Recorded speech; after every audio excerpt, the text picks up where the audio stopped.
Jeremiah chapter 1 verse 5. It said, before you were formed in your mother's womb. So when you enter ordination, the thing is working even before you were born. Before I formed thee in the belly, I knew thee. Before thou camest forth out of the womb, I sanctified thee, I ordained thee a prophet unto nations. So before the guy was born, he was already called a prophet. Do you know how many people who are struggling, forcing people to call them prophets? Meanwhile, the one who was born into it, before he came out of the womb, he was already prophet. Because ordination gives speed. Ordination facilitates promotion. Read down and see the components of this guy's ordination. That means he's just walking from one level of glory to another. He said, then said I, Lord God, behold, I cannot speak, for I'm a child. Are you seeing legitimate reason? See God's response. Because you are in your ordination, even the minorisms, the deficiencies that should have hindered you, he said they are swallowed up. But the Lord said unto me, say not, I'm a child. We are not talking age here, sir. We are talking something that is older than your age. Something that began before you were born. Imagine, the guy had legitimate reasons. God is telling him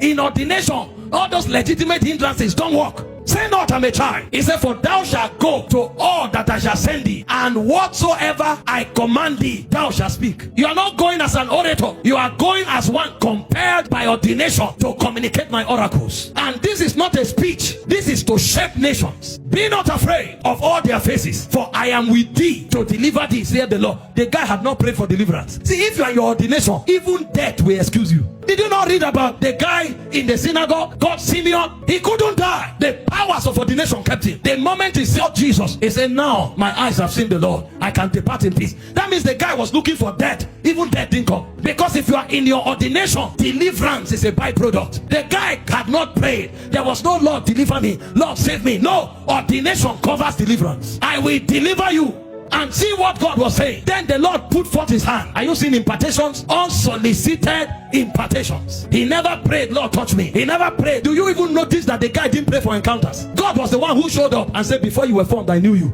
God is telling him, your limitations are not good enough. God is telling him, I will deliver you from danger. And before the guy asked, God was imparting him. He said, he put forth his hand, touched my mouth. And then the Lord said unto me, behold, I have put my word in your mouth. So why others need to go to get a PhD in theology to preach? When these guys open his mouth, the oracles of God flow naturally. And you are asking, who trained you? Where did you read it? No, this one is not training. This one is implantation. I have put my words in your mouth. When it talks, the word of the Lord comes forth. And it didn't stop there. Are you seeing levels of promotion that ordination is occasioning? From encounters to shutting down limitations to impartations of God. All of these things were happening spontaneously. Do you know how many prayer people pray to encounter God? Do you know how much prayer, fasting, people fast to be touched by God? Do you know how many prayer and fasting people engage to be delivered in this wicked world? All of them was spontaneous. The guy was in his ordination. So long as he was there, it was enough. He says, see, I have this day set thee over nations and over kingdoms, to root out, to pull down, to destroy, to throw down, and then to build and to plant. So the nations people are begging to enter, he uproots, he plants, he builds. What level of authority is that? Ordination.